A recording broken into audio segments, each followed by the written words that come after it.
전반적인 소개를 강조하는데 일정 때문에 임성필 변호사님의 강좌를 바꿨거든요. 그걸 들으시면 아주 좋은 강좌가 될 것 같습니다. 양수 교수님의 강의를 뜨거운 박수로 청하해 주시기 바랍니다.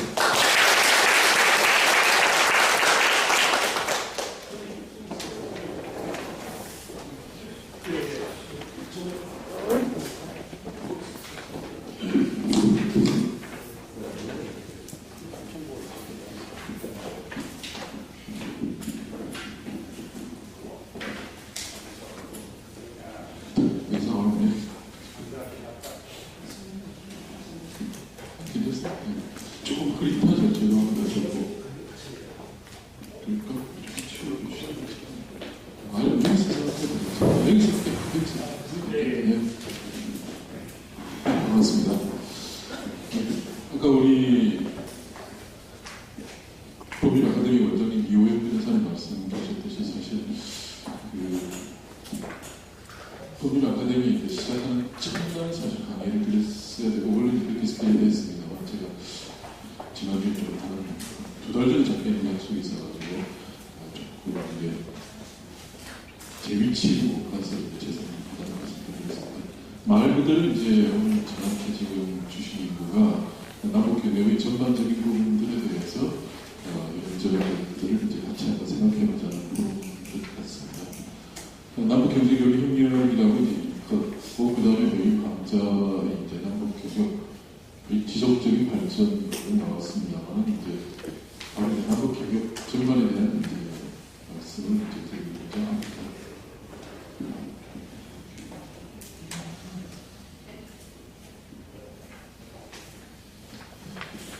이제 먼저 남북경제협력이라는 게 뭐냐 그런 것들하고 그리고 이제 이걸 어떻게 우리가 좀 부분에서 좀 이렇게 카테고리로 좀 나눠볼 수 있는 것들을 먼저 말씀드리고 그리고 이제 남북경협의 역사가 이제 사실 이제 꽤 오래됩니다. 1988년부터 시작돼서 지금 한 25년 정도 됐고요. 역사적으로 이제 어떻게 흘러가는지 간단히 이제 말씀드리고 그리고 지금 현 시점에서 최근에 이제 남북경협이 어떻게 가고 있는지 말씀드리고 그리고 이제 이번 남북경협 부분들은 사실 참 시끄럽습니다. 진짜 이런 저런 말들도 많고 이제 여러분들이 이제 이쪽 분야에 직접 처음 접하시는 분들도 계실 테고 그리고 실제로 이제 일을 하셨던 분들도 계십니다만 북한 통일 분야라는 것이 우리 사회에서 사실은 다양한 시각과 관점을 접하는 것들입니다. 아까도 제가 말씀드렸듯이 좀 시끄럽다는 부분들도 좀 말들이 많고 항상 좀 논란이 끊이지 않는 분야이기도 합니다. 그래서 상당히 좀 안타깝습니다만은 그러한 논란들이 좀 더 이제 생산적인 논의로 진전되기 위해서는 사실 좀 더 많은 고민들이 좀 필요합니다. 평가 부분들하고 좀 관련된 그런 말씀드리겠습니다. 그리고 나서 뭐 간단합니다만 이제 아무래도 좀 비주얼 같은 부분들이 필요할 테니까요. 남북경협에 대한 간단한 몇 가지 사진들을 마지막 시간에 제가 보여드리도록 하겠습니다. 남북경협이라는 건 이제 몇 가지 이제 범주들이 있습니다. 예를 들어서 그런 겁니다. 서양 사람들이 이제 특히 이제 미국 이 대북 정책과 남북경협 부분들이 좀 충돌하는 지점들이 있습니다. 미국 사람들이 이제 한국에 와가지고 내지는 워싱턴에서 이제 메일을 하면서 한국 사람들 좀 명령적 그렇다라고 이제 일종의 간섭 내지는 비판을 하는 부분들이 남북경협에 대해서 이야기하는 겁니다. 그러면서 왜 북한에 대해서 좀 상업적인 교육보다는 좀 지원들을 많이 한다, 원조라는 것들 그런 것들을 많이 한다라고 이야기해요. 또 일부 서양학자들은 그렇게 이야기합니다. 남한하고 북한이 이제 교류협력들, 경협들을 하는 거하고 중국하고 북한이 경제교류협력을 하는 것들을 이제 대비를 시켜놓고 이야기를 할 때 중국하고 북한이 하는 거는 꽤 상업적인 베이스, 경제 원리에 충실한데 남한이 북한하고 하는 거는 지원에 가깝다. 라고 이제 비판을 할 때는 일면은 타당성이 없는 건 아닙니다만 일면은 좀 오해에 기인하는 부분들은 나옵니다. 남북경협이라 하더라도 여러 가지 범주들이 있기 때문에 이걸 묶어가지고 어떻게 할지에 대한 이야기들이죠. 그러니까 이제 실제로 보면 두 나라 사이의 경제 관계라는 그렇습니다. 예를 들어서 우리나라 우리가 동남아 국가들하고 내년 일본하고 이제 경제 교류 협력을 한다고 그러면 크게 봐서 세 가지가 문제입니다. 무역을 하는 것들, 서로 이제 물건을 수출을 하고 수입을 하는 것들이고, 두 번째가 이제 투자를 하는 겁니다. 각 지역에 들어가서 하는 거고, 세 번째가 이제 지원 내지 원조를 하는데, 남쪽하고 북쪽하고 하는 것들도 뭐 기본적으로는 크게 다르지가 않습니다. 결국은 그렇죠. 물건을 주고 가든지 투자를 하든지 아니면 이제 원조를 하는 형태가 되는 거고, 결국 남북 협력도 그러한 기본적인 이제 사업이라는 부분으로 들어갑니다. 거기다가 이제 남북 교류 협력을 누가 하느냐, 그러니까 주체라는 측면에서도 나눠볼 수 있습니다. 즉, 그러니까 사업 대상이라는 것들하고 주체라는 것들을 가지고 매트리스를 만들어 보면 이제 크게 봐서 한 6가지 범주를 나눌 수 있고, 그리고 이 부분들을 좀 더 잘게 교류 여기 나와 있듯이 개별의 10개까지, 20개까지로 나눌 수 있는 건데, 이걸 이제 통틀어서 이야기할 때 이제 아까도 말씀드렸듯이 남북 간의 경력이라는 거하고 북중 간의 경력이라는 거 차이가 난다 라고 이야기하는 부분들에 대한 이제 오해가 발생하는 부분들입니다. 이제 하나하나 이제 나중에 역사적으로 잠깐 말씀드리겠습니다. 일단 개념적으로 보면 이렇게 됩니다. 순수하게 이제 남북 경력을 이야기할 때 물자를 교육하는 것들이죠. 남한에서 물자를 갖다 주고, 그리고 북한으로부터 물자를 들어오는데, 현재는 기본적으로 북한에서 물자를 들여오는 것들입니다. 이제 참고로 이제 이 지금 쪽이 나옵니다. 남북한 간의 교류 협력에 이제 몇 가지 특징들이 나오는 것이, 우리가 북한에서 물건을 가져옵니다. 나중에 이제 사진을 보여드릴 텐데, 초창기에는 이제 우리가 북한에서 물건을 가져올 때 주로 귀금속들을 많이 가져옵니다. 금이라든지 그 아연 같은 거 가져오고, 최근에 이제 농산물들 많죠. 우리 주부님들도 계십니다만, 지금은 이제 오이사 조치 때문에 그 교류를 많이 끊겼습니다만은, 언제부턴가 우리들이 식탁에 북한산 송이가 올라옵니다. 그 다음에 북한산 고사리라는 것들을 우리가 장에서 볼 수 있는 거고, 그리고 별로 의식은 못합니다만 이제 양복들 같은 것도 북한에서 만든 것들이 나오게 되는 건데, 양복은 전체 하나도 그러니까 물자들이 이제 왔다 갔다 하는 것들이 당연히 남북 교류의 기본 중에 기본이겠죠. 실제 가장 먼저 출발하는 것이 이제 이런 것들입니다. 근데 이제 남북한 간에 기본적으로 이제 물자를 들여오는 것들에 대해서, 예를 들어서 우리가 물자를 이제 그 일본에 갖다 주고, 그리고 일본으로부터 물자를 들여올 때 우리는 수출 수입이라는 표현을 쓰는데, 남북 간에는 수출 수입이라는 표현을 쓰지 않습니다. 방출 반입이라는 표현을 씁니다. 왜? 기본적으로 남북한 관계를 어떻게 볼 거냐 하는 것은 사실은 애매한 부분들이죠. 좀 이해가 빗나갈 수 있습니다만은, 남북한 간에 이제 이루어지는 교류 협력뿐만 아니라 종종 이제 ODA 이야기합니다. 실제로 지금 이제 박근혜 정부가 내세웠던 그 중요한 국정 과제 중에 하나가 바로 공공외교, 신뢰 공공외교 그런 부분들이 나오고, 우리가 국제사회에 대해서 ODA 주는 것을 해야 되는데, ODA를 이제 남북한 간에도 적용하자는 논의들이 나왔는데, 이게 걸림돌이 뭐냐 하면은 ODA는 기본적으로 다른 나라에 주는 겁니다. 그러면 북한에 대해서 ODA를 준다 그러면 우리 북한을 다른 나라로 인정을 하게 되는 거고, 그런데 실제로 여러 가지 복잡한 문제를 일으키게 됩니다. 기본적으로 현재 남북한의 관계는 서로를 어떻게 규정하는가 하면은 1992년에 여러분들 동료를 통해서 들어보셨을 텐데 남북 기본 합의서가 나옵니다. 남북 기본 합의서가 체결됐는데 거기에 남북 관계를 이렇게 다 규정을 합니다. 남과 북은 통일을 지향하는 과정에서 잠정적으로 형성된 특수한 관계라고 이야기합니다. 그럼 결국 나라와 나라가 아니라는 이야기죠. 특수한 관계로 이제 서로 규정을 했기 때문에, 특히 이제 법률 아카데미는 더 그렇습니다만, 그렇기 때문에 서로 남과 북은 국가와 국가 간의 관계가 아니기 때문에 북쪽으로부터 물건을 들여오는 것은 기본적으로 반이라는 표현을 씁니다. 그리고 당연히 나라와 나라 사이의 관계가 아니기 때문에 관세가 없습니다. 그러니까 이게 이제 남북 경협에서 중요한 하나의 속성을 형성하게 됩니다. 즉, 그러니까 남한에 있는 이제 그 비즈니스 하시는 분들이 북한에서 송이를 가져온다든지 아니면은 여러 가지 사업들을 할 때 어쨌든 북한산 물건을 들여오는 것은 기본적으로 관세가 없습니다. 이게 이제 뭐 나라와 나라 사이의 관계가 아니다. 그러니까 어쨌든 통일을 지향하는 특수한 관계라는 부분에서 비롯된 부분들도 있습니다만, 또 하나의 측면은 이제 무관세 혜택을 줌으로써 이제 남북한 교역을 촉진하는 정부의 의도가 반영된 부분들이 이제 있다고 보시면 되겠습니다. 자, 그 다음에 이제 두 번째가 이제 그 위탁 가공 교육이라고 보시면 되겠습니다. 즉, 위탁 가공 교육이 뭐냐 하면, 기본적으로 이제 남쪽에서 이제 물건을 이제 만드는데 여러 가지 여건들이 이제 어렵게, 특히 특히 이제 우리나라 임금이 많이 올라가게 되다 보니까 우리가 이제 동남아 이 여러 지역에 이제 위탁 가공하는 거하고 기본 개념들입니다. 즉 그러니까 이런 이제 양복 내지는 뭐 좀 보통은 이제 양복보다는 그러니까 좀 셔츠류라든지 아니면 이제 작업복 같은 좀 이제 약간 중저가 의류들이 됩니다만 그 의류를 생산하는데 필요한 각종 천이라든가 각종 사제들, 오미자들을 북쪽에 이제 보냅니다. 남포항에 나가면 이제 인천항에서 이제 배를 실어가지고 남포항을 주고 평양 가는 데서 이제 물건을 만들게 합니다. 그리고 이제 북쪽의 공장에서 북쪽 근로자들 그걸 가지고 옷을 만듭니다. 만들어가지고 그것을 다시 남포항으로 빠져나가지고 인천항에 들어가서 국내에 보급을 하든지 아니면 해외로 수출하는 형태, 일본과 이제 위탁 가공, 임가공이라고 합니다만 그런 형태가 이제 또 하나 이제 남북의 됩니다. 위탁 가공, 임가공이라고 하고 이것이 이제 초창기에는 이제 의류로 시작됐고 지금도 의류가 이제 압도적인 비중을 차지합니다만 이제 전자제품도 등장하게 됩니다. 그러니까 우리는 이제 일상생활에서 그렇게 의식을 못합니다만 어쩌면 이제 원산지 규정이 있기 때문에 의류들도 이제 그러니까 보면은 사실 메이드 인 PPRK라는 것들이 꽤 있습니다. 그리고 또 하나 이제 전자제품 중에서도 TV가 있습니다.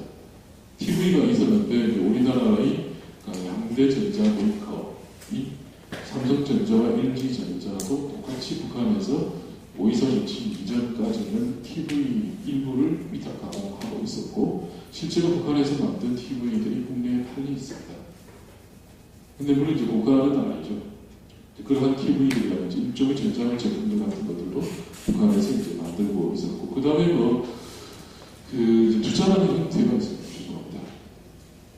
북한은 이제 그 공장을 예를 들어 짓는 겁니다. 공장을 짓는 때 남한의 이제 자본과 북쪽의 이제 노동 토지를 이제 결합을 해서 공장을 만들어서 거기서 이제 뭐 어떤 형태로든 물건을 하는 거고 뭐 이제 많이 중단했습니다만 북한에서 뭐 예를 들어서 생물을 가져온다든지 뭐 여러 가지 형태의 이제 투자사업들 같은 것들이 있었던 것이 기본적으로 민간 차원에서 이루어지는 경제 협력이라고 합니다. 보통 이제 뭐 비즈니스라고 이야기되고 그리고 이제 일반적으로 이제 언론에서 이야기하는 대북 사업이라는 것들이 바로 법주에 속합니다.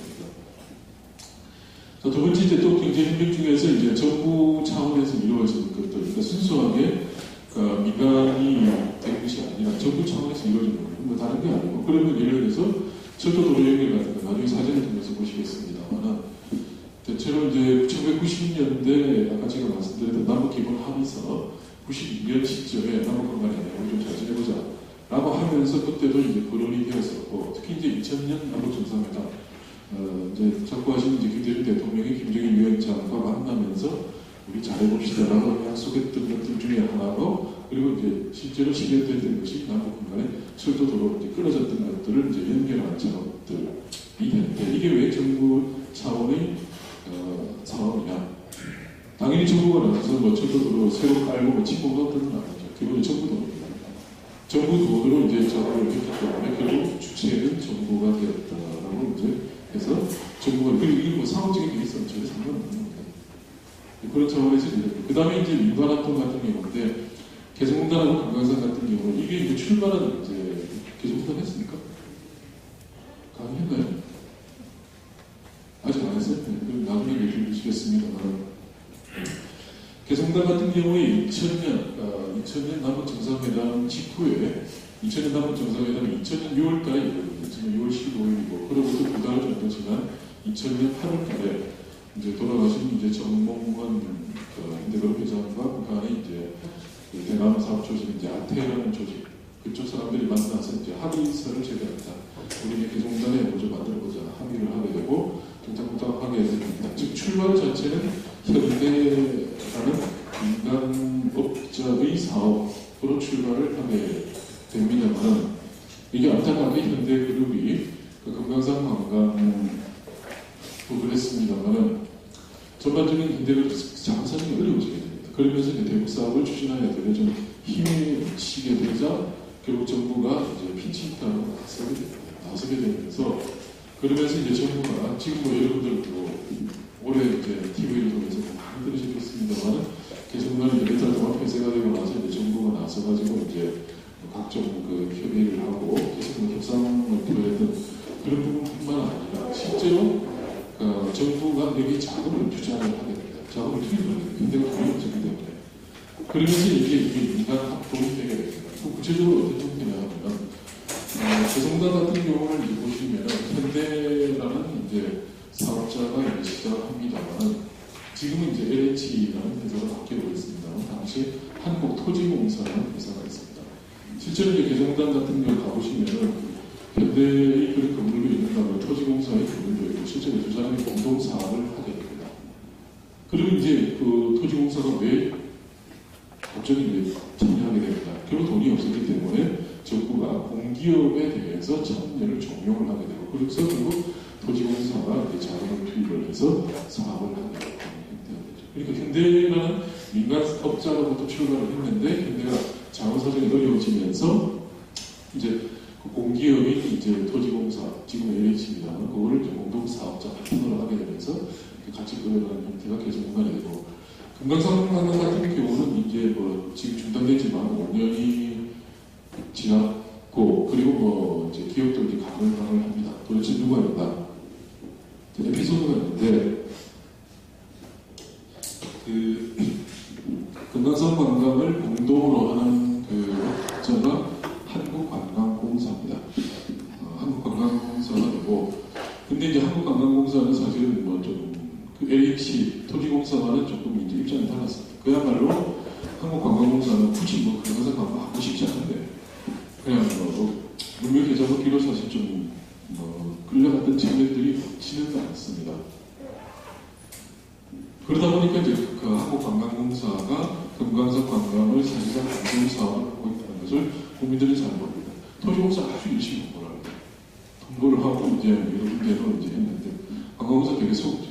그러다 보니까 이제 그 참여정부의 마지막 그 육체로 이신 장관이 김종민 장관이셨는데 그분이 이제 그 직전에 한국관광공사 사장을 하십니다. 한국관광공사 사장을 하고 나서 이제 업무 순시를 한다고 여러 군데를 둘러봤는데 당연히 금강산도 둘러보고 옵니다. 근데 둘러보고 나서 이제 관광공사 경영진들에 대해서 혼통을 칩니다. 완전히 당연해서 뒤집어졌습니다.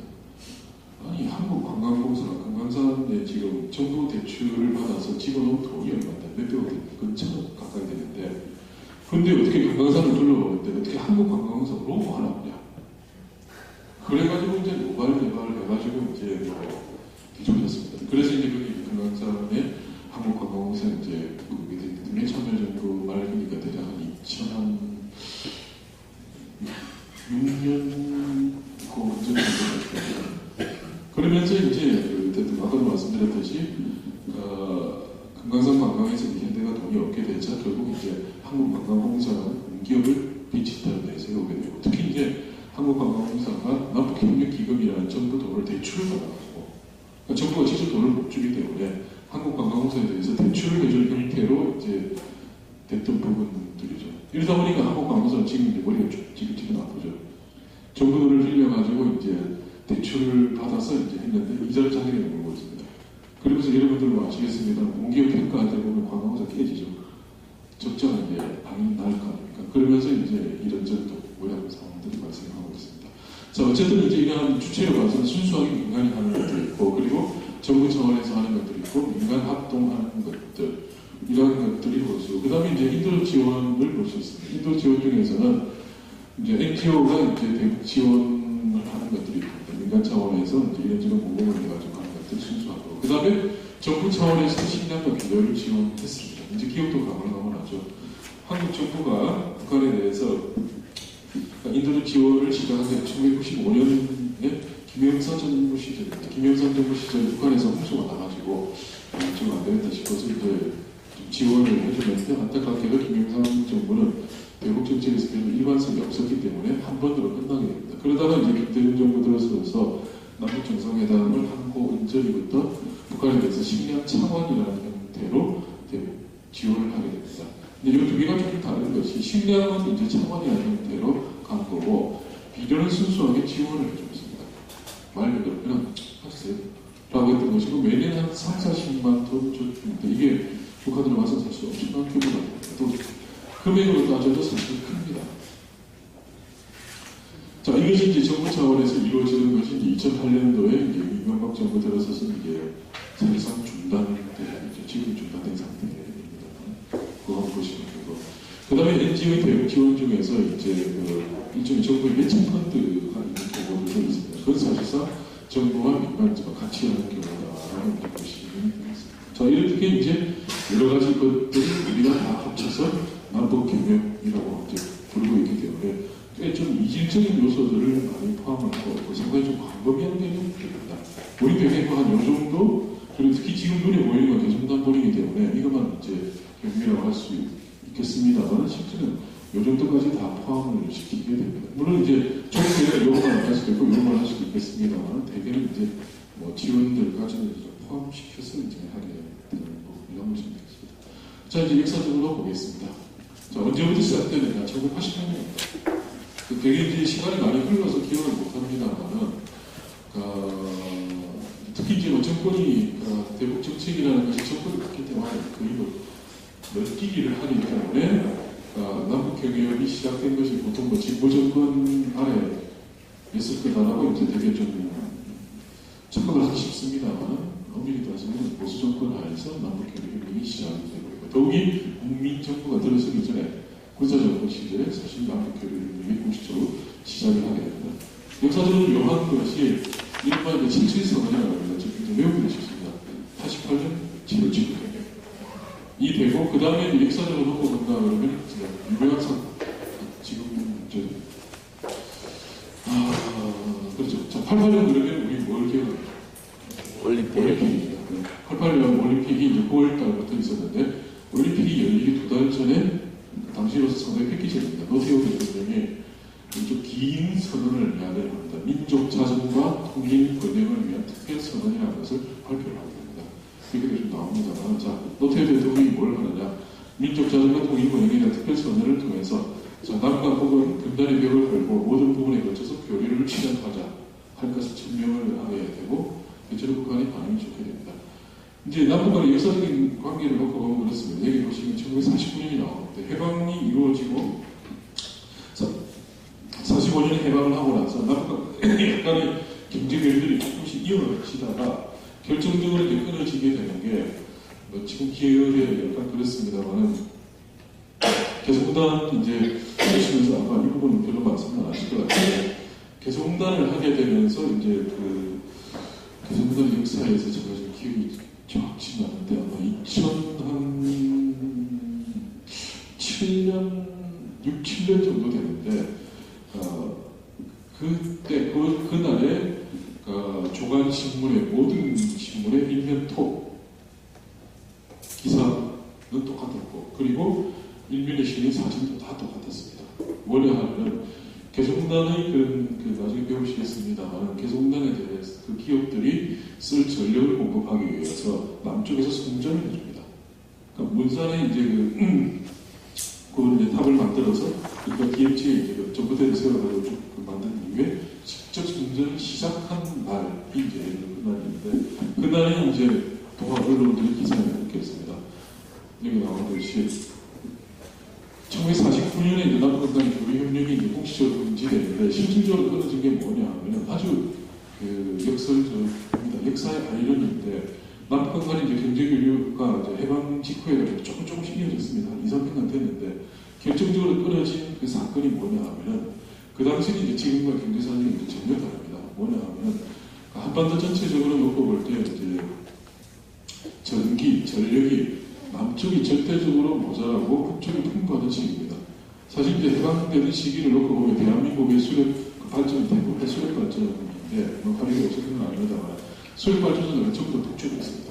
조선반도 북반부에 있었고, 실제로 통계를 보더라도 45년 시점에서 놓고 보면 그러니까 조선반도에서 생산되는 전력의 97%가 북쪽에서 만들고 3%는 남쪽에 있는 겁니다. 그러니까 이 묘한 것이 남북 관간에 해방이 되고 단절이 됐습니다만, 전기는 사실은 계속 공급을 받았습니다. 남쪽에서. 근데 이제 남북이 서로 이제 자기 정권 세운다고 얼른거리다가 사이가 안 좋고 티격태격 하다 보니까 북쪽이 마지막으로 이 XX를 하면서 막 좀 봐라. 그러면서 이제 하는 게 뭐냐 하면은, 북한이 남쪽으로 송전하는 걸 중단해버립니다.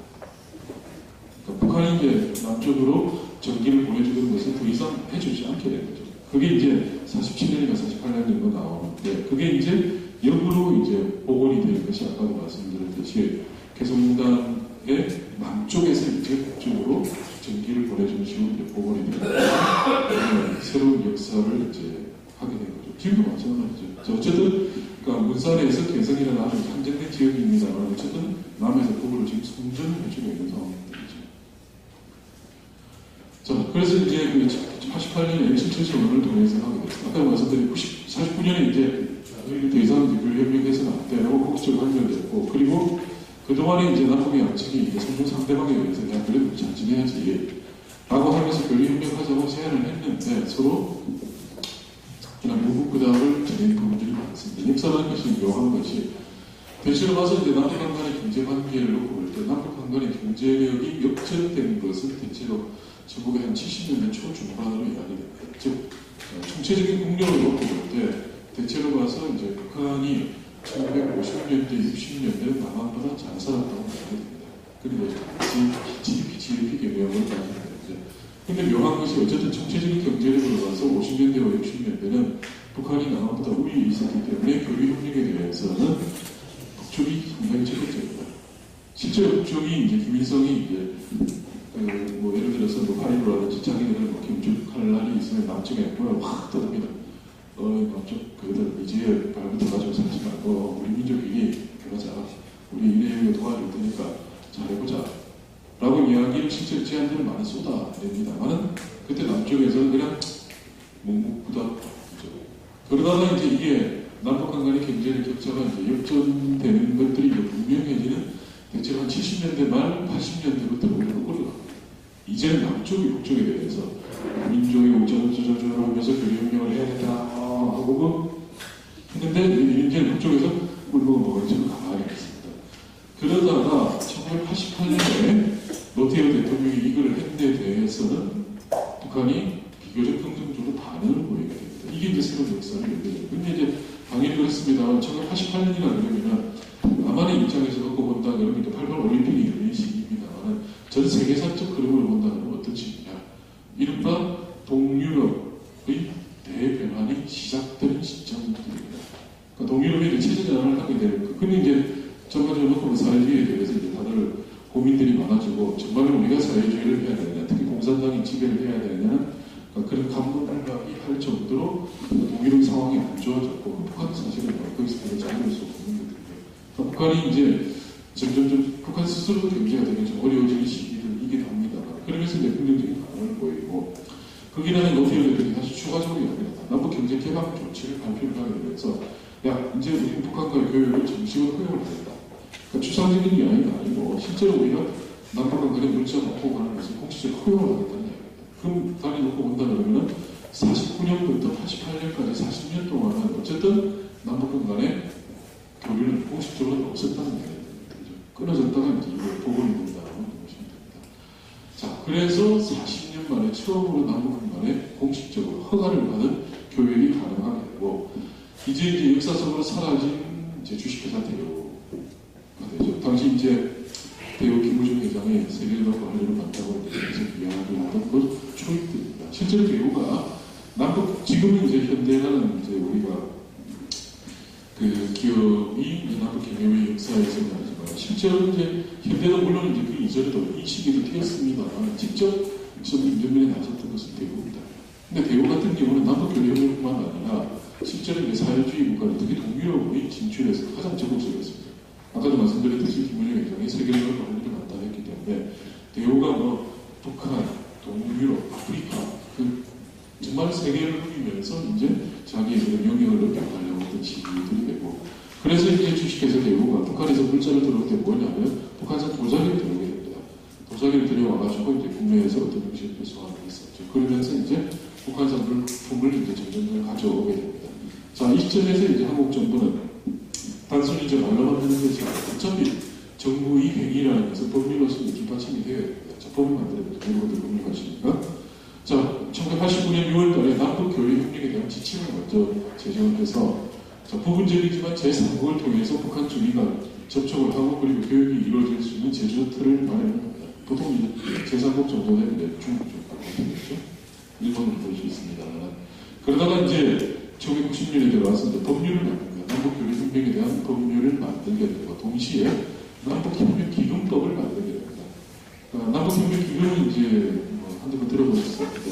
그대로 남과 북이 이제 교류협력을 하고 특히 정부 차원에서 뭔가를 하기 위해서는 자본주의 사회니까 당연히 재정이 필요하죠.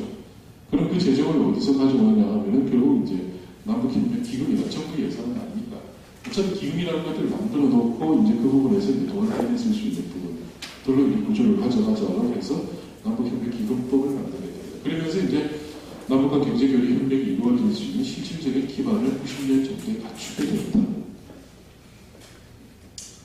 남북협력 기금은 이제 지금은 사실은 남북교류 협력이 이제 거의 뭐 중단되기 때문에 사실은 뭐 인지 어디서조차 사실 잘 모릅니다. 하지만 그럼에도 불구하고 혹시 가끔 이제 언론을 통해서 뭐 그런 이야기를 들어보셨을지 모르겠는데 그러니까 북한 대북 사업이든 아니면 남북 간에 뭘 하려고 그러면 돈이 있다. 매년 한 1조 원 정도 예산이 편성됩니다. 결국 작은 금액이 아닙니다.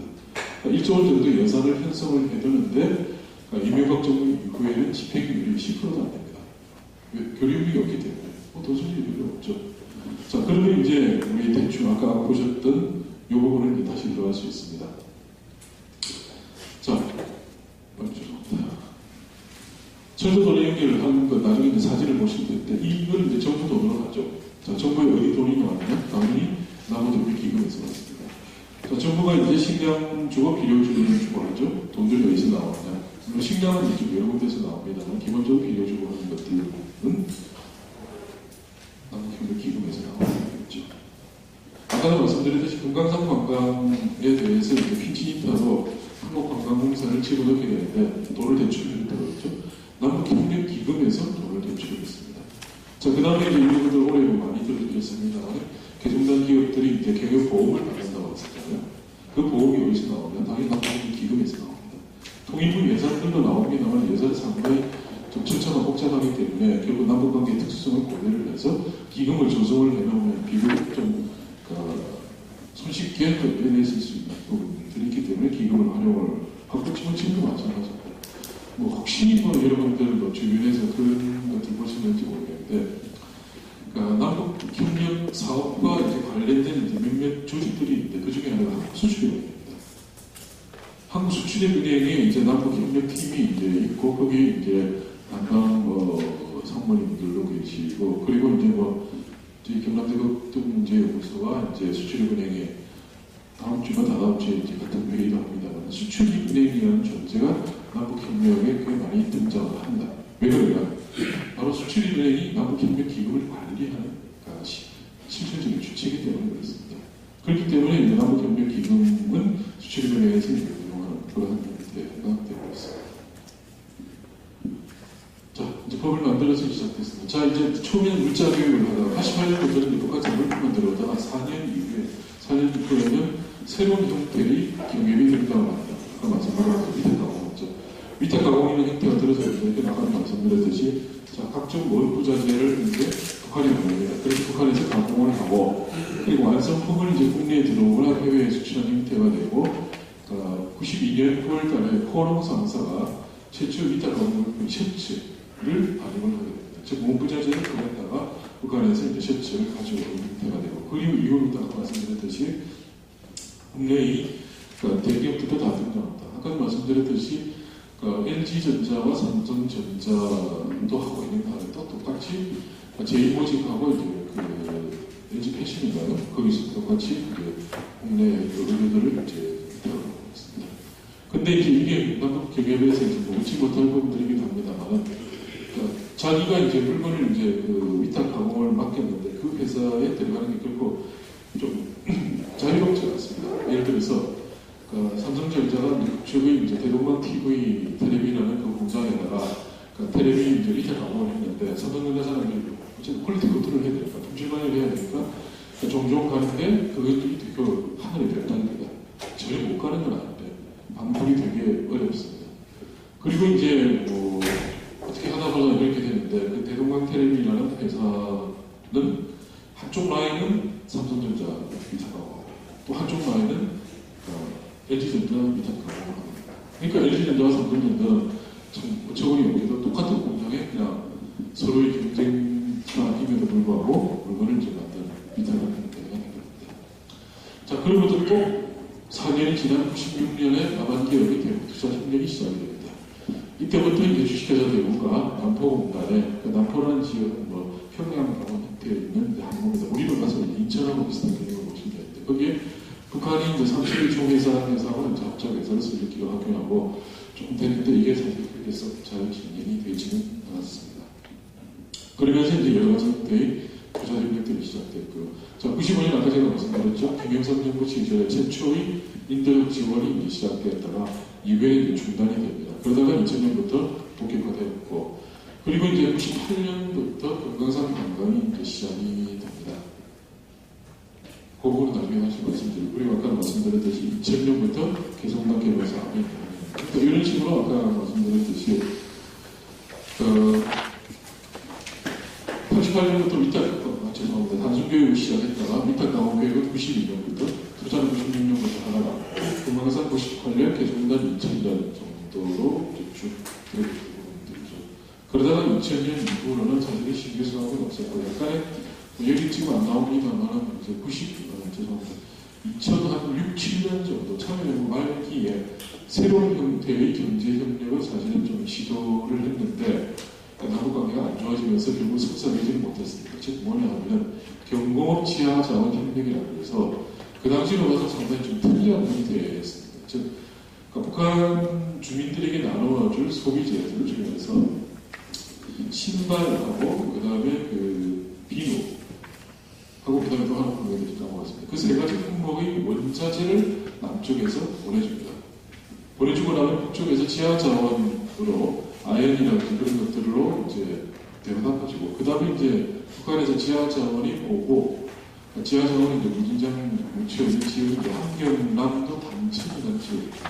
그 단천이라는 지역에 들어가서 이제 남쪽 강산을 개발할 그런 움직임들을 보이고 실제로 남북관계 역사에서 아주 획기적으로 이루어지는 부분이 뭐냐 하면 남한의 정부 관계자들 그리고 학자들 몇 명이 한 20-30명 정도가 세 번에 걸쳐서 함경남도 단천 광산 지역에 대한 실태 조사를 하게 됩니다. 북한이 이제 남쪽 사람들에게 대해서 실태 조사를 허용을 한 것은 상당히 사실 지금으로 봐서 그때가 처음이자 마지막이었죠. 그래서 뭐 상당히 좀 제한적이긴 했습니다만은 광산 지역이 이제 뭐 어떻게 돌아가는지에 대한 것들을 좀 스타디를 했는데 이게 이제 정권이 바뀌게 되고 남북관계가 악화가 되면서 결국 이어지지 못했습니다. 그 다음에 이제 나중에 사진을 나오겠습니다만, 그, 부품 가입들 중에서 이제 한때 총알을 받았던 것이 이제 북한산 모래가 있습니다, 모래. 이제 북한 모래 같은 경우는 사실 좀, 그, 의미들이 좀 특이합니다. 뭐라 하면, 일반 이제 위민이라고 해서 남쪽하고 북쪽이 서로가 들을 수 있는 게 모래사. 왜냐면 남쪽이 이제 항상 건자재 때문에 좀 맞죠. 지금이야 이제 뭐 하도 오래돼서 이거 치렀습니다만 당시 이제 분당 신도시를 건설하면서 파동이 일어났었습니다. 건자재가 모자라고 난리가 났었죠. 그런 것들이 이제 나오고 실제로 올해는 이제 국내에서 지금 상당 정도 수입을 나오고 있습니다.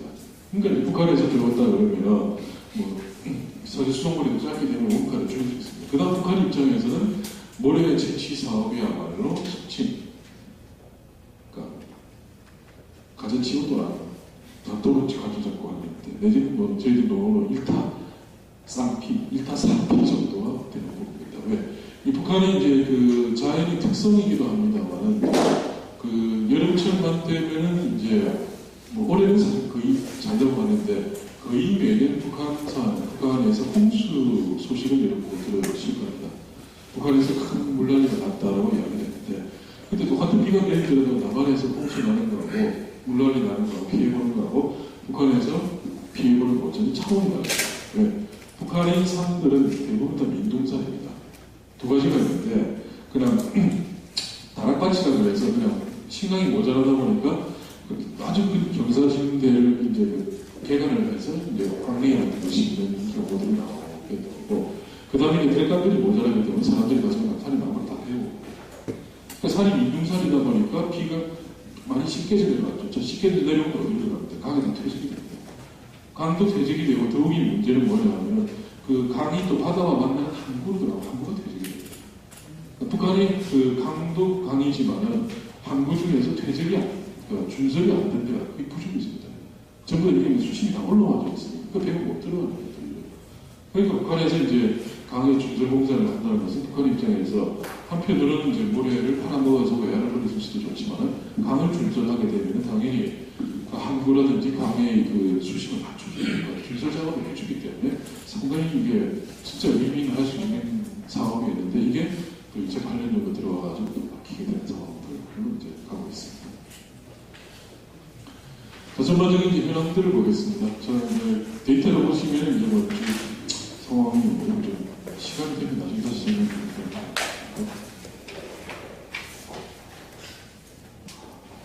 2007년까지 이제 전반적으로 남북 교육이 좀 많이 늘어나다가 2008년 부분부터 이제 축소가 되게 되고 특히 이제 보시면 나옵니다만 2010년부터 이제 오이사 조치 2010년 5월 24일이죠.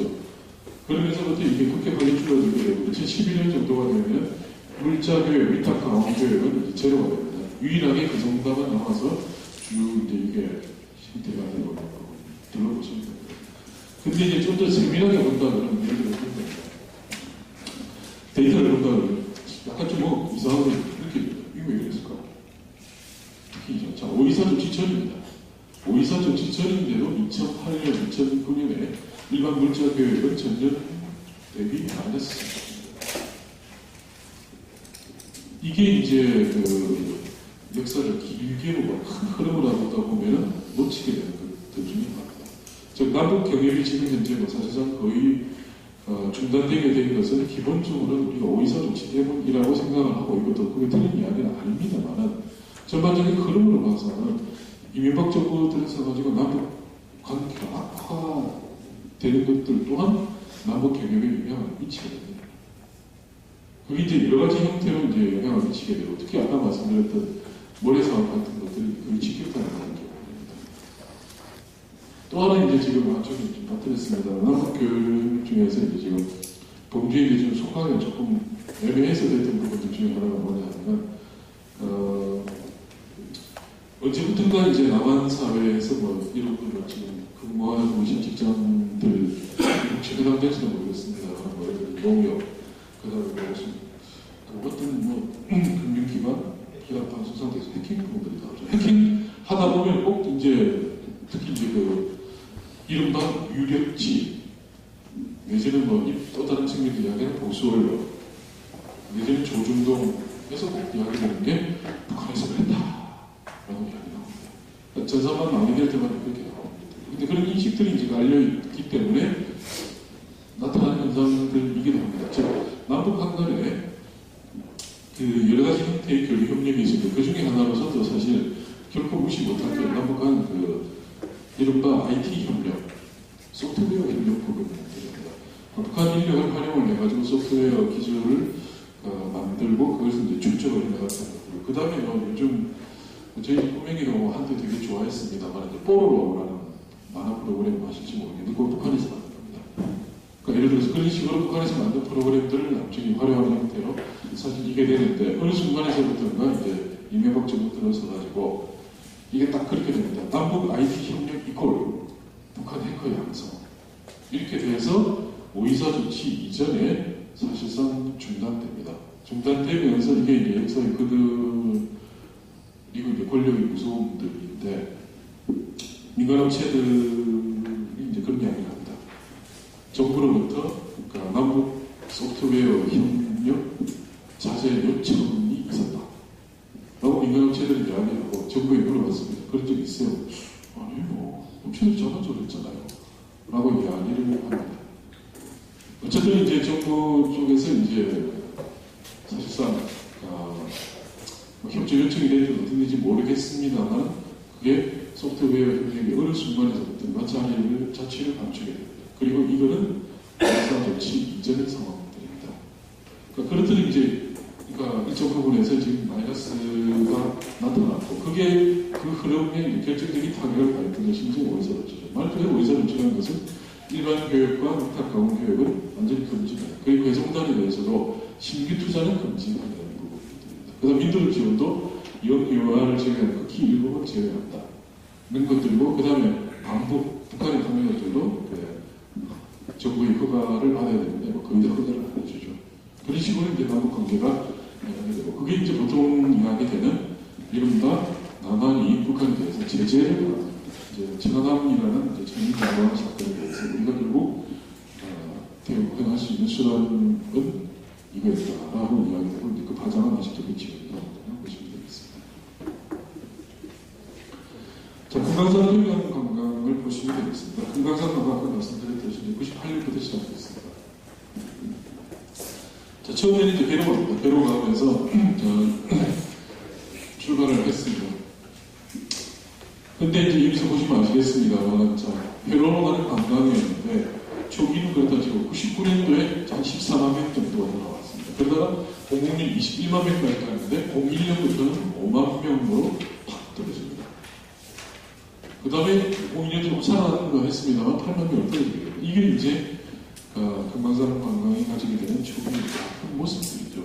초기에는 뭐 예를 들어 효도관광이라든지 부모님들 좀 보내줬습니다만, 그때 당시 금강산 관광을 다녀오신 분들이 이제 이고동성으로 하는 말씀, 다시는 안 간다. 그러면 이야기했고, 그 다음에 이제 그 당시에 참 웃지 못할 이야기입니다만, 인구에 회자됐던 이제 한마디가 있습니다. 금강산 관광 이꼬르 하지마 관광. 가면 이거 하지 마세요. 저거 해서는 안 됩니다. 무슨 놈으로 하지 말라니 그런 거 아니야. 그럼 내는 왜 미쳤단 말이야. 그래서 한 번 정도 호기심에서 혹은 효도관광 차원에서 갔던 초기 수요가 사라지고, 어차피 이게 돈을 내는 거기 때문에 자본주의 사회이기 때문에 관광 상품으로서의 경쟁력이 급격히 떨어지게 됩니다. 그러다 보니까 현대와서는 금강산 관광 대가를 지불해야지. 그러다 보니까 이제 죽은 맛이었죠. 그러면서 이제 논의가 본격화됩니다. 초기에도 실제 그런 게 있었고, 자, 그러면 배로가 아니면 흉노로 하자.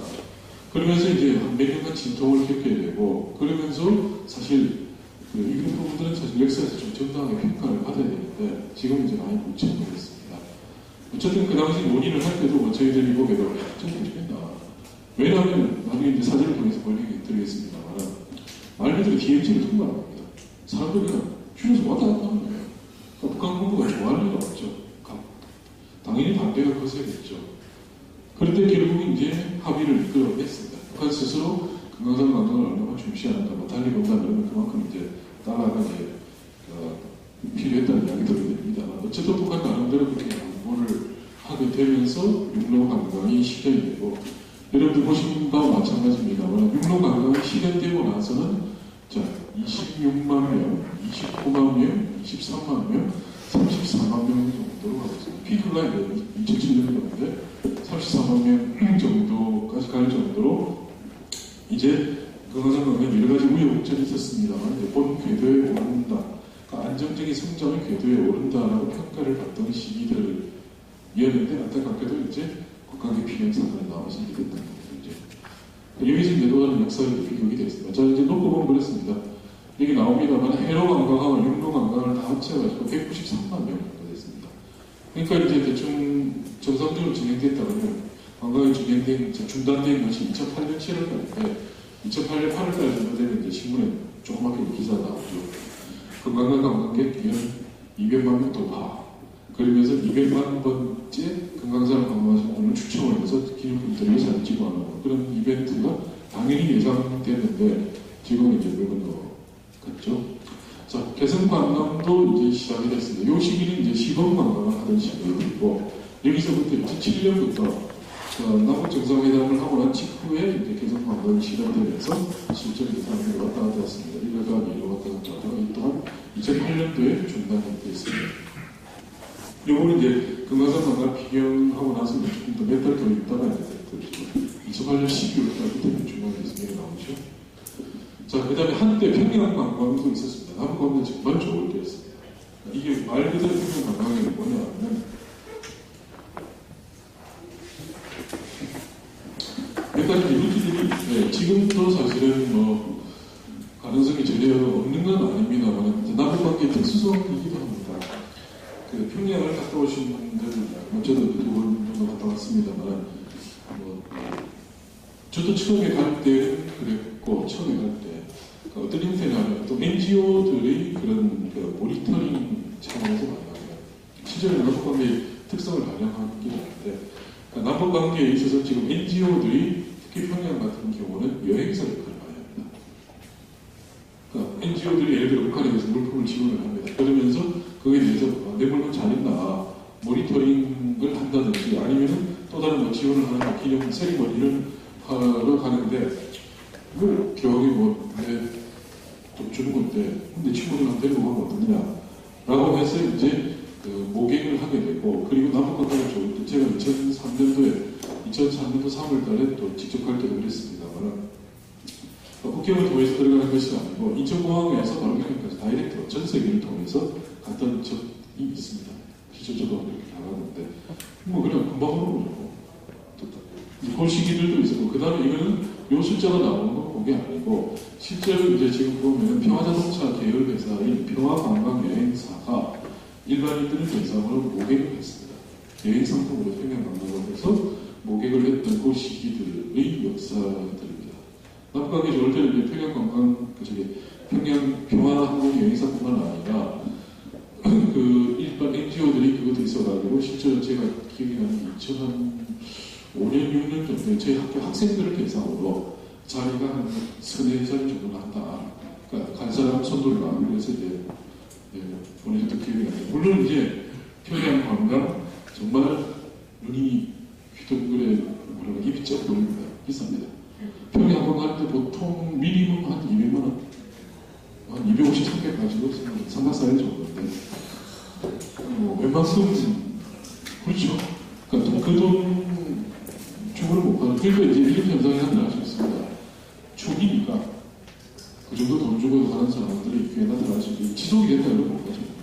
근데 초기는 어떻고 200만 원 정도 지금 이런 것도 마찬가지인데 뭐 최선 제가 보기엔 절반 정도는 200만 원 지도를 하더라도 평양 안 가신다고 하실 것 같은데 자, 그런 상황이 이제 진행되는 것이 되겠습니다. 자, 개성단 이제 다음 해주신 대로 넘어가기로 하고요. 자, 남북 개념에 대해서 평가를 자, 해나가 보시고 자, 이걸 어떻게 평가를 하는지 이게 이제 평가는 뭐라는 겁니다.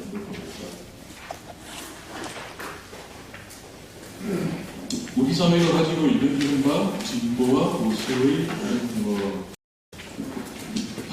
대립이라고 해야 될까, 갈등이라고 해야 될까, 아니면 공존이라고 해야 될까. 어쨌든 이제 이런 부분들에 대해서 평가가 엇갈린 부분입니다. 아까도 말씀드렸듯이 정권이 바뀌면서 가장 많은 변화가 있는 게 사실은 대북 정책입니다. 우리나라 전체를 놓고 볼 때 사회 자체가 사실은 좀 이번 대선 과정에서도 그랬습니다만 전반적으로 이제 그 경제 분야 정책이라든지 뭐 사회 분야 정책 같은 것들이 물론 아직도 뭐 여당과 야당의 그 차이가 꽤 있습니다만 그래도 많이 좁혀졌습니다.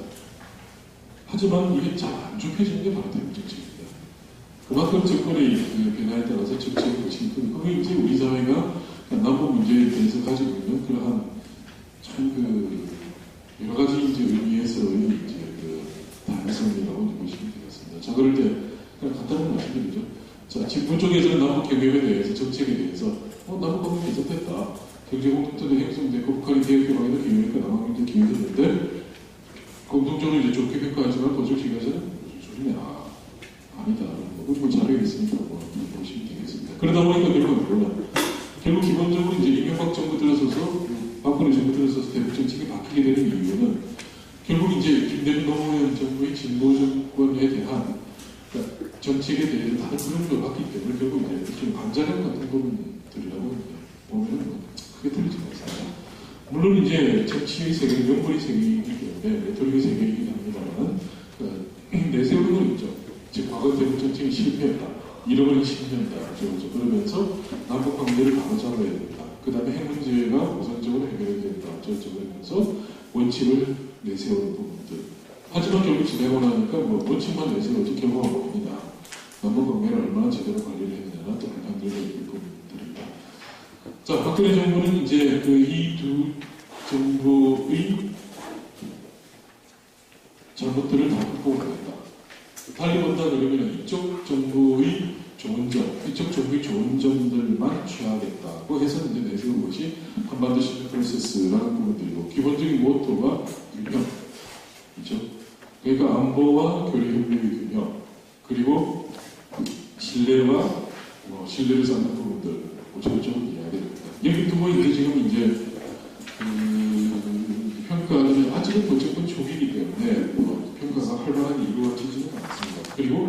실제로 전국 조기는 확실히 다들 무서워합니다.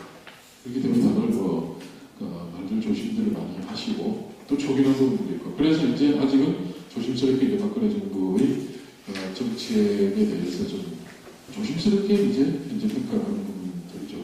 자, 어쨌든 슬랩 프로세스가 제대로 작동을 할 수 있을 것인지 없을 것인지에 대해서 의문을 제기하는 사람 내지는 기대를 품고 있는 사람들이 있습니다. 현상적으로 보면 그렇죠. 개성단 같은 경우에 대체 8월 초만 하더라도 물론 이제 4월 달에 북한이 개성단을 폐쇄에 준한 조치를 취하게 되고 남쪽에서 다시 세게 받아치고 하면서 몇 달 동안 폐쇄가 되었고 그러다가 8월 달에 극적으로 이제 서로 합의를 하게 되면서 개성단 기업들은 입주를 하게 됩니다. 하지만 이산가족 상봉이라든지 그런 거는 조금 더 좋아지려고 하던 참에 다시 틀어져 버렸고 그러면서 이제 남북관계 다시 안 좋아지는 듯 했는데 며칠 전에 박근혜 대통령이 이제 서방원과의 인터뷰를 통해서 남북 정상회담을 할 수도 있다. 물론 이제 그 부분을 두고는 약간 좀 해석들이 좀 분분합니다. 솔직히 저도 지금 이게 어느 쪽으로 해석을 할 수 있는지 잘 모르겠습니다만 어쨌든 과거 이제 좀 적극적으로 해석하신 분은 저는 거죠. 과거에 두세 달 전인가요? 남북 정상회담에 대한 그걸 묻는 언론에 대해서 대통령이 성격도 마주쳐야 소리가 나는 법이 아니겠어요. 라고 했는데 이제는 뭐 어쨌든 원론적인 입장이라 하더라도 할 수도 있다. 다만 진정성이 문제다라고 하는 것에 변화의 무게를 두면서 아니다. 그냥 말 그대로 그냥 서양 언론들 사이에서 그냥 아름답게 보이기 위해서 그냥 한 거다. 라는 두 가지 해석들이 있습니다. 이 부분은 좀 더 자세히 이야기할 것 같고요. 그래도 어쨌든 그런 부분들이 있고 자, 비즈니스 측면에서 이런 부분들이 보입니다. 그러니까 이시적으로 들어가기보다는 대북 사업이라는 것들을 이제 업체분들에 대해서 이게 사실 작년에 통일부로부터 이제 숙제를 받아가지고 업체들 이제 설문조사하고 이제 인터뷰한 결과의 토대를 내가지고 대회라서 이제 자세히 말씀을 못 드립니다만 업체들이 왜 사업을 하느냐 무관세력도 분명히 있습니다. 특히 일반 업체들 그 다음에 품질 대비 임금은 낮다. 그 다음에 품질 대비 단가가 낮다는 부분들은 나옵니다. 되게 이분들이 이제 사업을 할 때 되게 그런 것들이요. 선진국하고 비교하는 건 아닙니다. 되게 볼 때 동남아 국가들 특히 이제 이게 나옵니다만 베트남이라든지 캄보디아, 라오스 그런 나라들과 북한을 일단 비교하는 것들이 상당히 크다는 것들 그런 말씀을 드리겠습니다. 그 다음에 이제 경제협력 사업 같은 것들이 북한 내수 시장 진출이라든지 수익성, 그 다음에 시장 선적 효과들과 같은 여러 가지 이제 목적들을 가지고 있고 모의사로 인해서 다 중단된 상황이죠. 긍정적인 부분들과 부정적인 부분들에 대해서 업체로부터 중요하게 되는 것들을 정리합니다. 자, 오늘 무관세 혜택 나오죠. 국제 근로자들 전반적으로 질적인 수준에 비해서 임금이 싸다. 그 다음에 임금이 유정입니다. 그러니까 언어가 갖고 문화도 같다. 그 다음에 의사소통이 원활하고 그 다음 지리적으로 가깝다. 그 다음에 특히 이제 위탁 가공 같은 경우는 중국이나 동남아에 맡기는 것보다는 북한에 맡기는 게 더 낫다는 사람들이 상당히 많습니다. 요거는 좀 중국한 거죠. 그 다음에 물자료의 품질에 비해서 가격이 싸다. 그러니까 품질 자체가 좋다는 얘기는 아니죠. 품질에 비해서 가격이. 그 다음 부정적인 측면이다. 사업 안정성이 남북관계 크게 요절하기 때문에 그런 문제화하지 업체 것이 힘이죠. 오이사 조치가 났습니다. 자, 업체는 상당 정도 도산을 하고 지금 상당히 경영만을 하고 있는데 뭐 정부가 지원해주는 것은 이제 일반 자본들 대출인 것 어느 정도죠. 그러니까 사실 업체가 모든 걸 다 도와내야 된다. 북한 예약한 인프라입니다. 전력들도 그렇고 항만들도 그렇고 전반적으로 예약합니다. 밑에 나오고 하는데 그런 말씀 많이 하십니다. 물자들을 보내주는데 북에서 조달할 수 있는 건 하나 없다. 심지어 바늘 같은 것도 우리가 보내줘야 된다. 라는 이야기를 하죠. 워낙 물자들이 부족합니다. 그 다음 북한 이 사람들이 당연히 시장 경제에 대해서 인식이 부족하다. 경험이 부족하죠. 그리고 시체만 하려면 날라오면 납니다. 내지는 무조건 그냥 남쪽으로부터 지원만 받으려고 하지 서로 주고받는데 익숙하지 않은 것들. 그 다음에 업체들 간에 국내 업체들 간에 반항 경쟁, 부당한 것들. 그런 몇 가지 비즈니스들, 특히 이게 이제 개성단보다는 주로 이제 일반 문자 교육들, 그리고 위탁 가공 교육에 주로 해당되는 것들. 개성단 조금 차원도 달라집니다. 그거는 다음 이제 다른 분들이 말씀해 주실 것 같습니다. 그래서 들어가게 해주죠.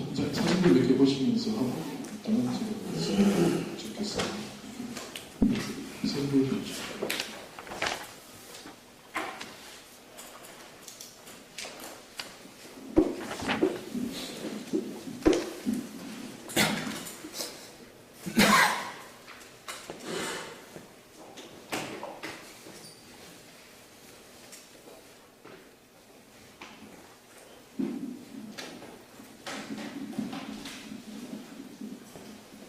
자, 금강산 갔다 오십시오. 자, 구룡연 코스 있고요. 안물산 코스 저쪽으로 하시겠습니다. 그 다음에 이제 3.1보 해금강 코스도 얼핏 봐서는 잘 쉽게 안 됩니다. 자, 남북한 철도도로 연결되는 시기가 아까 말씀드렸듯이 2000년에 김대중 정부 시절에 정상회담을 하고 나서 2년 후 2002년 5월달에 착공식을 행사를 하는데 남쪽과 북쪽에서 다 같이 좀 분위기가 다릅니다.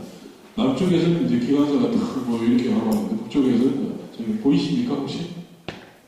개성역 안에서 지금 이제 여성들은 안 보고 있고 남성들이 이제 이런 도 있고 이제 행사를 시작하게 됩니다. 전에 말씀드렸듯이 착공식 부분입니다. 양쪽에서 착공을 하게 되는 부분입니다. 그 다음 철도도로를 이제 직접 주로 착공을 하게 되면서 이제 남은 당연히 위로 올라가고 부분 밑으로 내려오겠죠. 그러면서 최종적으로 이제 두 개를 연결하는 행사가 되고 경의선과 동해선 양쪽 다 하게 됩니다. 도로입니다. 도로를 보시면은 우리가 지금 개성단을 가든 아니면 평양을 가든 육로를 통해서 공식적으로 가기 위해서는 반드시 여기를 지나야 합니다. 이거 유형집할 방법은 없습니다. 공식적으로. 근데 여기를 보면 아시겠습니다. 이게 이제 DMZ 군사국에서 이제 남쪽 군사국에서 여기 뺑사들이 있습니다. 나중에 다른 사진들 보여드리겠습니다만 이쪽을 통해서 개성단을 가고 평양도 가고 당시 이제 노무현 대통령이 여기로 가면서 여기 가운데 그 지점에서 딱 서서 장면을 보여주는 겁니다. 그 다음에 이제 금강산 갔다 오신 분들 기억나시겠습니다만 금강산 가는 걸 또한 2길 밖에 없습니다. 이게 이제 새로운 도로를 만들어가지고 여기 이제 CRQ를 통해서 쭉 가게 됩니다. 바로 여기서부터 금강산이 시작된다고 보시면 되겠습니다. 자, 이제 이게 조선은 다르다고 NGO들이 행사를 하게 되고 한반도기가 있습니다. 자, 여기가 금강산입니다. 금강산에서 이제 각종 NGO들 행사를 이제 많이 하고 있습니다. 자, 이게 이제 역사 속으로 사라졌죠. 예, 계속 경수로입니다. 경수로 이제 짓다가 이제 지금 흉물이 되어버렸죠. 자, 경사도를 만들기 위해 했던 첫사부였던 그 장면들입니다. 자, 각국에서 보았었죠. 자, 2002년도에 남북 통일 축구를 하고 있습니다. 자, 얼굴들 보이시죠? 뒤에 계신 분들 잘 안 보이죠? 자, 조홍준 회장 그리고 박근혜 대통령입니다. 통일 축구 경기를 이제 2002년도에 했고 그다음 태국 전사들하고 이제 북쪽 사람들이 지금 보이고 있습니다. 자, 이게 좀 희미합니다만 금강산 육로 관광을 하는 시기입니다. 자, 여기서 글자가 보이시죠? 비무장지대라고 보이시죠? 자, 육로 관광을 하기 위해서는 당연합니다만 비무장지대를 통과를 해야 됩니다. 철책이죠. 분위기 살벌합니다. 가다 보면 저도 이제 금강산 몇 번 왔다 갔다 보면 가끔 좀 자주 왔다 갔다 보면 익숙한데 처음에 좀 실감이 납니다. 아, 드디어 내가 그쪽도 가는구나. 그 당연히 군사를 뿐만 아니라 철책들도 다 있죠. 자, 여기서 육로 관광을 길쭉하는 행사가 들어가 있습니다. 자, 무슨 행사인지 다 아시겠죠? 저거 노래 잘 알았죠? 자, 송혜 선생님 오셨고, 성병환 씨, 그 다음에 남북 사람들이 지금 모여서 하고 있습니다. 자, 남북평화기원 시민마라톤 대회입니다. 조합경기장 잠실에서 지금 주요하고 있습니다.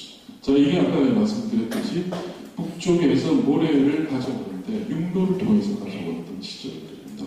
사천강이라고 이제 개성단 고분처에 있고, 거기에서 모래 방역을 시작하는 거고, 여기 지금 쭉 북쪽에서 아까 보여주셨던 그 육로를 통해서 나오는 거고, 이게 지금 기자들이 쫙 몰려있죠. 아까 여기 병사들이 있던 데입니다. 이런 아이들을 통해서 지금 북쪽에서 모래를 같이 오는 겁니다.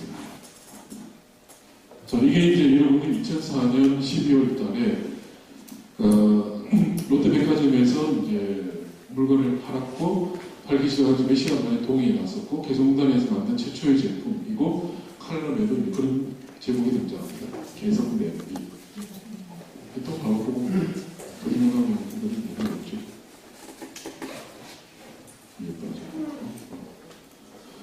자, 대한측 십자사에서 비료를 이제 북쪽에 수송을 해주는 겁니다. 저희 북쪽 북기업이죠. 인공위가 있습니다. 우선 북쪽 배에가 지금 이제 실어주는 거예요. 죄송합니다. 자, 아까 말씀드렸듯이 이제 남북한간이 이제 비단 모래뿐만 아니라 육로가 끌리고 나서는 각종 지원물자들 같은 경우도 일정 정도는 이제 그 도로를 통해서 이제 수송이 이루어지게 되었습니다. 자, 여기 지금 희미하게 나옵니다만은 개성공단에서 만든 물건을 수출을 하게 된 겁니다. 그거를 이제 인천항에서 지금 처음 나오는데 인천항 첫 출항을 축하합니다. 인천광역시라고 얘기합니다. 자, 북한에서 만든 이제 상술들이죠. 그거를 지금 국내에서 지금 팔고 있는 그런 장면을 보시면 되겠습니다. 들쭉술, 무슨 수술 중 나오죠. 자, 개성단 예천경들입니다. 이게 이제 개성단 기업들을 이제 집주해준 방문들을 보고, 그 다음 개성단에서 제일 높은 건물, 지원센터의 건물들을 보시게 되겠습니다. 자, 이산가족 상봉을 할 때의 장면들입니다. 자, 이게 이제 북한에서 들어온 송이를 되어 있습니다. 자, 이게 이제 금강산의 이제 그 지역 절입니다. 우리 쪽에 지역이 나옵니다. 금강산 신계사라고 쓰여있죠. 그걸 지금 한 장면입니다. 자, 북한 개성단 안에 있는 장면들입니다. 북한에서 만든 이 공장이 이제 삼덕통상이라는 공장이고 부산에 있는 신발업체고 삼덕스타필드고 그 개성단에서 가장 많은 북측 인력을 고용을 하고 있는 회사입니다. 그래서 우자석 회장께서 개성단 복원을 한다고 많이 좀 아주 열심히 뛰어다녀오셨죠. 똑같이 이 삼덕스타필드 공장이고요. 문산 공동간에 화물열차 아까 말씀드렸습니다. 남북간에 철도 도로였는데 그 도로가 좋고 철도입니다. 철도를 이제 이어줬고 그러면 실제로 열차가 다니는 거죠. 근데 이 열차가 다니기까 저도 상당히 우여곡절이 있었어요.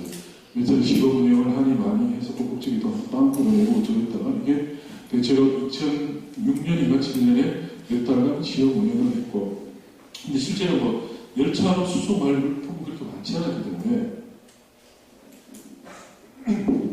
그렇게 뭐 물자로 활발하게 수송했던 건 아닌데 근데 남북한 간에 상징성은 상당히 컸던 부분입니다. 어쨌든 휴전선을 넘어서 열차는 계속 왔다 갔다 좀 했던 그런 상황입니다.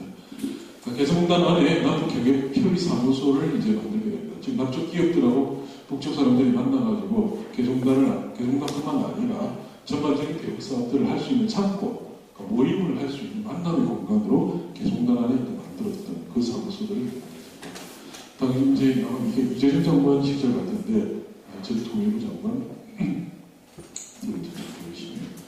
자 이게 개성공단 관련될 텐데 이게 이제 다리가 결코 끊어진 건 아닙니다. 선주교라고 예를 많이 들어보셨죠. 선주교 끝이 여기입니다.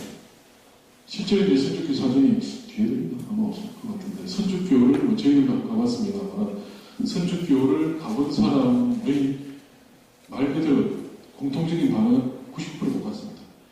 이게 오히려 작아. 실제로 다리가 막 길어봤자 한 3m, 4m밖에 안 돼요. 여기서 한 요 정도 하면 끝입니다. 이 진짜 선주교 다들 그럽니다. 아니 뭐 참 이렇게 초라한 정말 동네에 그냥 실개천 같은 그런 데 모여있는 다리가 없었습니다. 북측의 안내원이 개성관광을 오신 분들에게 지금 여기 지금 희미합니다만 선주교라고 좀 써있습니다. 자, 똑같이 이제 북한 그 개성단 안에 있는 그 기업들입니다. 자, 이게 이제 북쪽에서 개성단에 들어가기 위해서 기업들이 쭉 이렇게 그 줄을 짚어서 왔습니다. 항시 통행이 아니기 때문에 30분 단위를 인해가지고 딱 이제 들어가세요. 그러면 이제 쭉 줄을 지어서 들어가고 그 다음에 이제 진료할 수 있습니다만은 차도 들어갈 수 있습니다. 차를 가지고 이게 이제 DMZ 그 4km를 통과를 해서 들어간 바로 이렇게 개성단 나오고 있고 지금 이 업체들이 쭉 기다리고 있는 상황으로 보시면 되겠습니다. 자, 북한산 배가 이제 남쪽에 지금 들어왔던 입항했던 곳이기 때문에 이게 아마 가실 것 같은데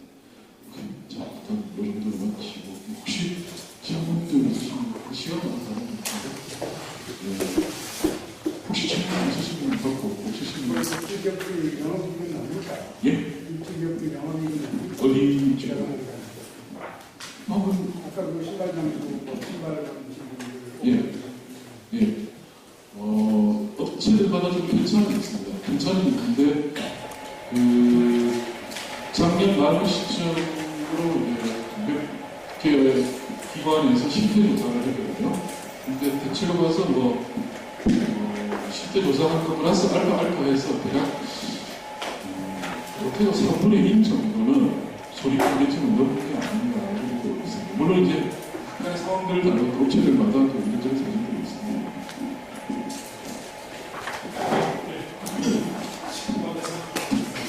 예, 아주 유익한 강의를 해주신 양 교수님께 감사의 박수를 드립니다. 질문이 있을까면 사실 다음 주 강의가 제 법률학회 강의가 되게 유익하고 재밌는 강의인데 다음 주 강의가 바로 이제 큰 강의입니다. 그래서 개성공단의 모든 것인데 이후 변호사님이 개성공단의 법제도에서 강의하시고 그리고 개성공단에서 오래 생활하고 계시고 또 변호사로서 아주 오래 거기서 고문 그래서 지원으로 했던 김광길 변호사 그다음에 김광석 지사장님이 오셔서 아주 생생하게 개성공단에 대해서 이렇게 말씀해 주실 겁니다. 그래서 다음 주 강의가 아주 재밌는 강의니까 많이 참여해 주시기 바랍니다. 그리고 저희 법률학회 양수님 아주 유익한 강의를 해주셔서 아주 가슴이 벅찬데 머리가 좀 무거운 관계로 뒷풀이를 하도록 하겠습니다. 그래서 아주 짧고 핵심적으로 재밌게 뒷풀이를 하고요. 지금 박일호 원장님도 지금 준비하고 계시고 그래서 저희 지금 뒷풀이 장소는 저희가 또 남북관계에 관심 있는 관계로 신의주에서 있습니다. 신의주. 조금 나가시면 신의주 찹쌀순대가 있습니다. 예. 그래서 지난주에 사실 굉장히 많은 분이 제철인 뒷풀에 참여해 주셨는데 지난주에 했던 장소에서 조금만 더 내려가시면은 세븐 이어폰 지나서 꼭 거북이거든요. 저희가 안내해 드릴 테니까 많이 참석해 주시고 특히 지난주에 참석 안 하셨던 분들은 꼭 좀 참석해 주시면 좋겠습니다. 네, 오늘 수고하셨고